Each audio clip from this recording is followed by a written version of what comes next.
नमस्कार, स्वागत है आपका। वक्त हो चला है प्राइम टाइम एक्सक्लूसिव का। मैं हूं आपके साथ आशा झा।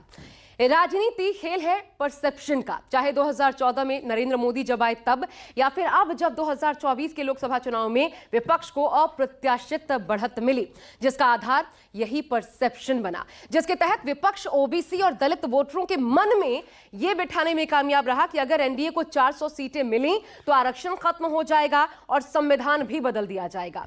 विपक्ष के इस हथियार का असर दमदार रहा और बीजेपी को इसकी काट ढूंढे नहीं मिल रही। यही कारण है कि विपक्ष अब इस मुद्दे को और पुरजोर तरीके से सदन के भीतर या फिर बाहर भी बार बार उठा रहा है।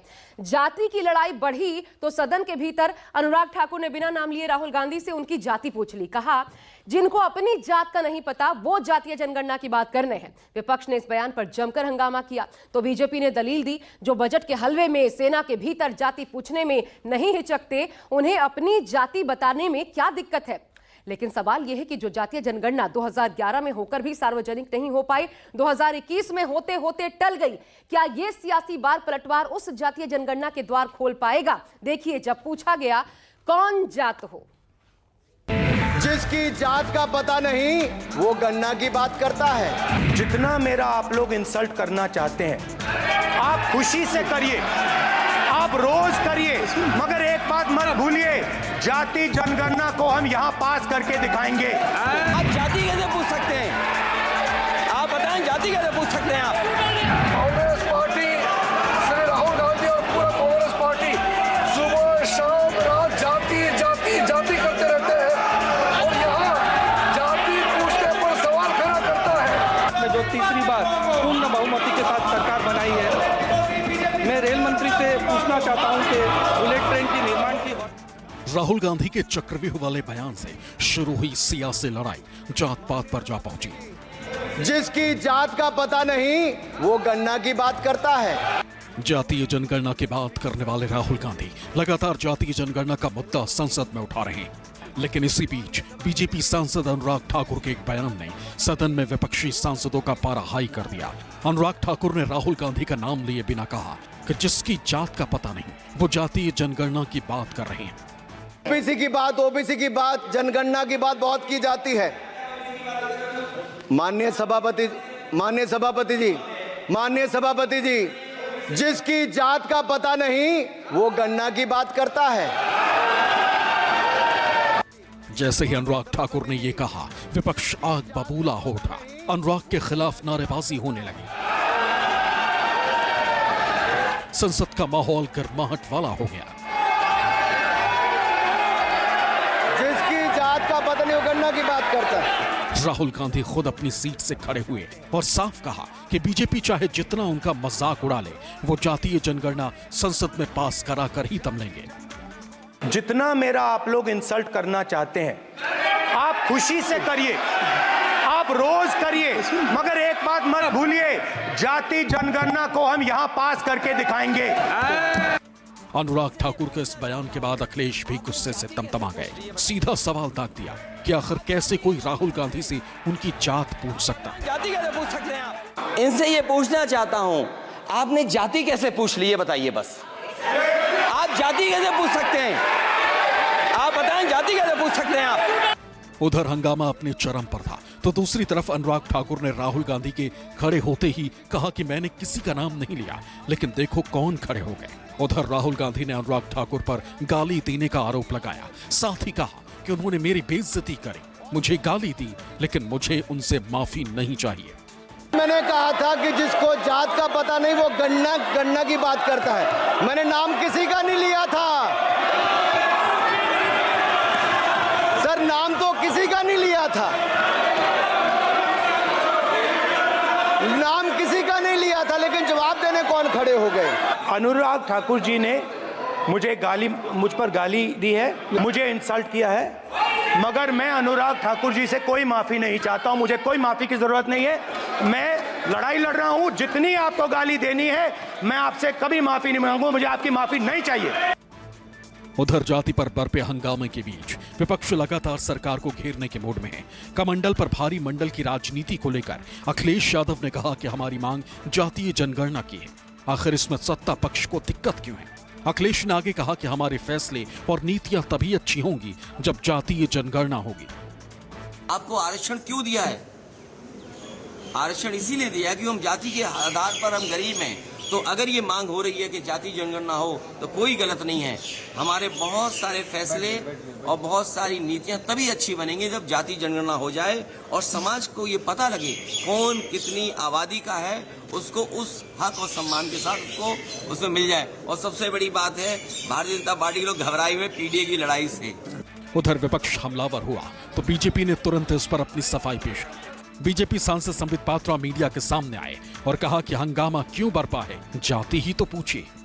किसी को बुरा नहीं लगा, केवल एक व्यक्ति को बुरा लगा और उसके इशारे पे कांग्रेस के सारे सदस्य खड़े हो गए। क्यों? जाति क्या पूछ लिया, हंगामा क्यों बरप गया? जाति क्या पूछ ली, मतलब जाति के पूछने पर इस प्रकार का व्यवहार होगा? उधर संसद में बुधवार को भी हंगामा जारी रहा। विपक्षी दल हाथों में जातीय जनगणना की तख्ती लेकर प्रदर्शन करते दिखे। स्पीकर ओम बिरला ने उन्हें टोका।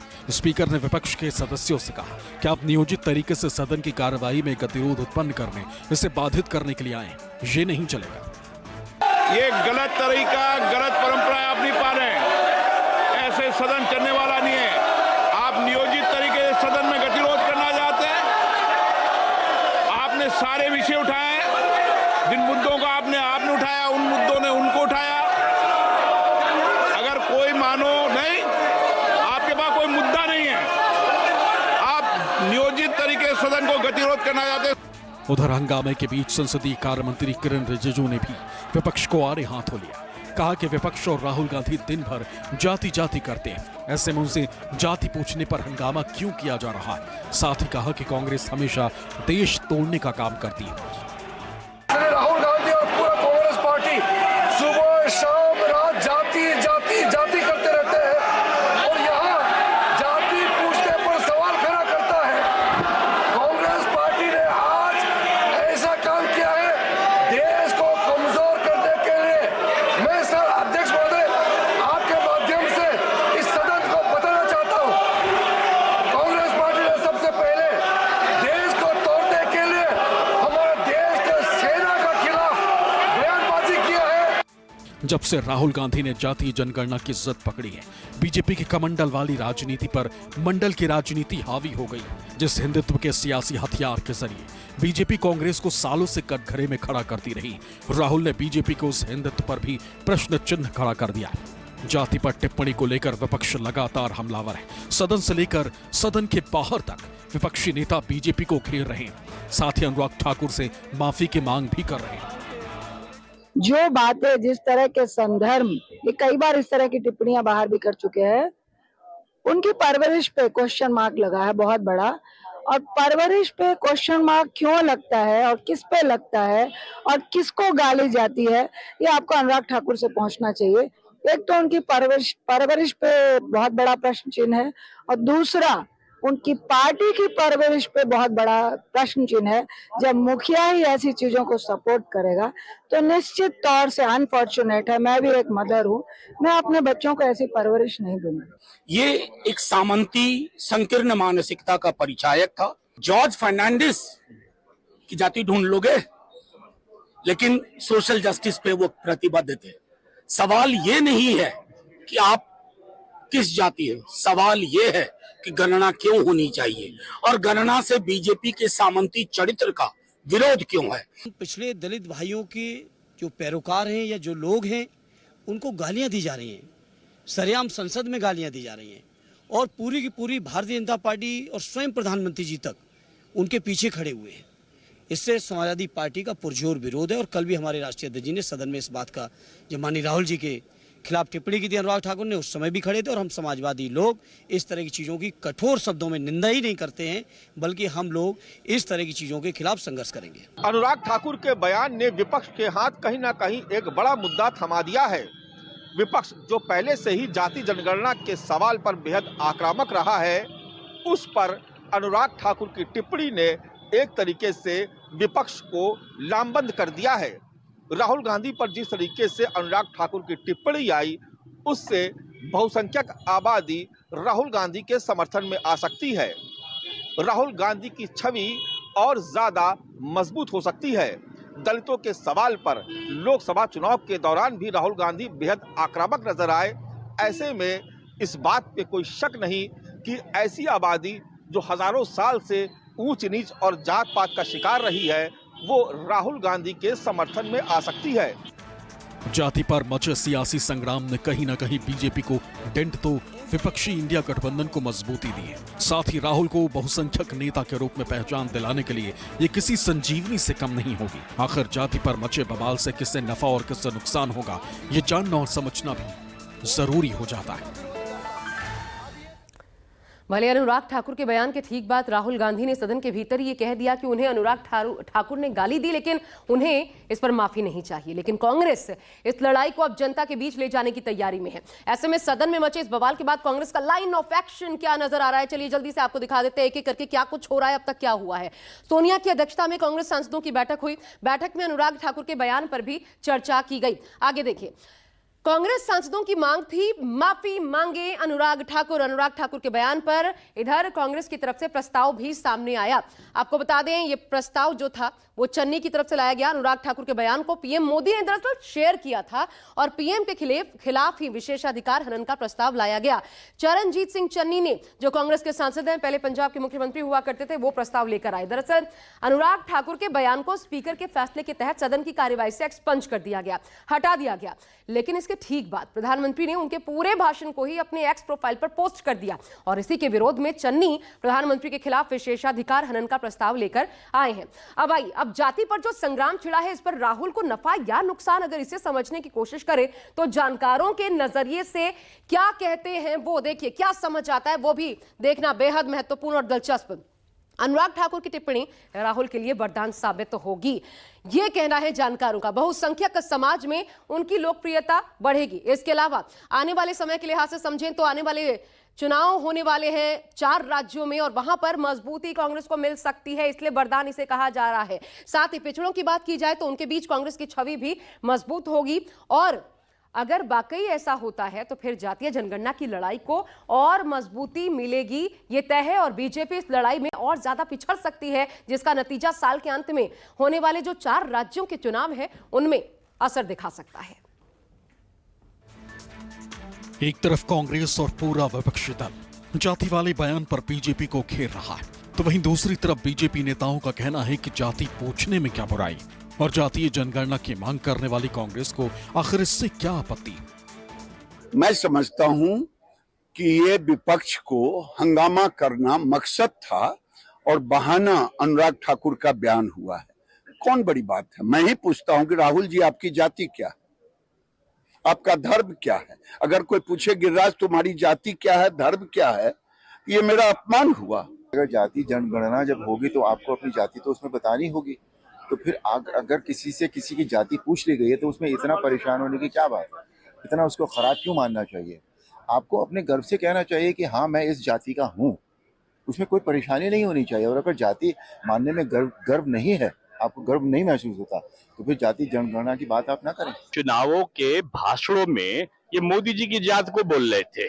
मोदी जी कौन सी जात को है, मोदी जी पिछड़ी हैं, पिछड़ी से क्या परिवर्तित है या अनवर्तित, तमाम प्रकार के भाषण स्वयं दे रहे थे।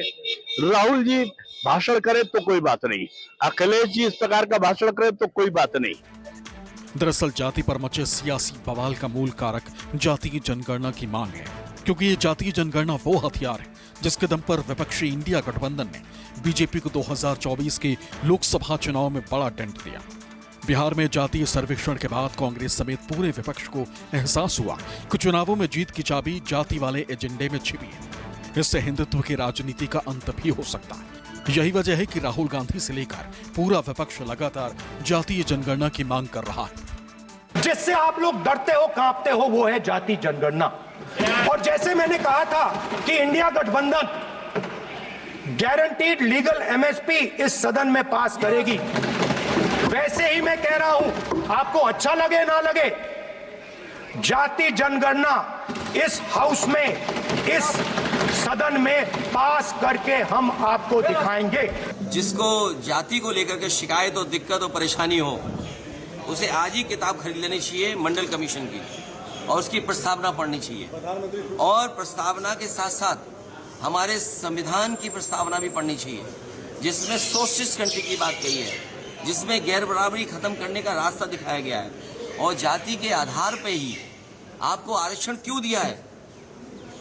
आरक्षण इसीलिए दिया कि हम जाति के आधार पर हम गरीब हैं। समाज के हर वर्ग, चाहे दलित हो, ओबीसी हो, चाहे पिछड़े हो, चाहे आदिवासी हो, जाति जनगणना की मांग कर रहे हैं, न्याय की मांग कर रहे हैं। और उनके मांग पर कल तंज किया गया भाजपा की तरफ से, हंसी मजाक किया गया, अपमान किया गया। और दुख की बात यह है कि देश के प्रधानमंत्री शाम को अपने ट्विटर के द्वारा उसी भाषण की प्रशंसा करते हैं। 2024 के लोकसभा चुनाव में जातीय जनगणना ने विपक्षी इंडिया गठबंधन के लिए मास्टर स्ट्रोक का काम किया था, खासकर कांग्रेस और समाजवादी पार्टी के लिए, क्योंकि 2019 के चुनाव में जहां ये पार्टियां अपने निम्न स्तर पर पहुंच चुकी थी, वहां पर जातीय जनगणना को मुद्दा बनाकर 2024 में इनका ग्राफ जबरदस्त ऊपर आया। वहीं जातीय जनगणना के माध्यम से कांग्रेस हो या समाजवादी पार्टी, दोनों ने पिछड़े, दलित और अल्पसंख्यक मतदाताओं के बीच ये मैसेज देने की कोशिश की कि जब तक जातीय जनगणना नहीं होगी उनका विकास नहीं हो सकता। राहुल और अखिलेश जो जाति जनगणना की मांग कर रहे हैं, उसके पीछे सबसे बड़ा कारण यह है कि उनकी ठीक से समझ में आ गया कि ओबीसी, एससी और एसटी इनकी संख्या जितनी है, अगर एक साथ मिल जाती है तो उसके बाद में जिस तरह का शासन देश में चल रहा है, इसके चलने की संभावना नहीं रहेगी। तो इंडिया गठबंधन इन चीज़ों को खास तौर से समझ रहा है और उस तरीके से आगे बढ़ना चाहता है। ये बात ये भी समझ गए, जो वर्तमान शासन और सत्ताधारी दल है वो भी समझ रहा है इस बात को, इसलिए वो उस पर ऐतराज़ करना चाहता है, लेकिन वो इतना खुलकर के ऐतराज़ कर नहीं सकता कि जाति जनगणना ना हो। अब सवाल ये उठता है कि आखिर जातीय जनगणना की मांग अचानक से इतनी तेज क्यों हो गई, और क्यों विपक्ष लगातार इस मुद्दे पर बीजेपी को घेरने की कोशिश कर रहा है। इसे जानना और समझना भी जरूरी हो जाता है। जिसकी जितनी संख्या भारी उसकी उतनी हिस्सेदारी।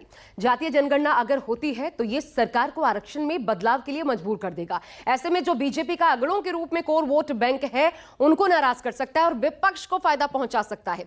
यही कारण है कि सरकार लगातार इसे टाल रही है और विपक्ष इस मांग को और ज्यादा तेज करता जा रहा है, क्योंकि इसी में उसे फायदा नजर आता है। देखिए, हम आपको दिखाते हैं, असर दिखा भी है। 2024 के चुनाव में जातीय जनगणना का मुद्दा जो है वो हिट रहा, आप जानते हैं। इसके अलावा दूसरी बड़ी बात, यूपी में कांग्रेस और समाजवादी पार्टी को बम्पर फायदा मिला है। इसी जातीय जनगणना को बार बार उठाने पर कमंडल पर मंडल के फॉर्मूले से जीत का तरीका खोज रहा है विपक्ष और उसमें उसका विश्वास बढ़ता जा रहा है। 4 राज्यों में होने वाले चुनाव में भी इसका फायदा मिलेगा। 4 राज्य जहां पर इसी साल के अंत में चुनाव होने हैं।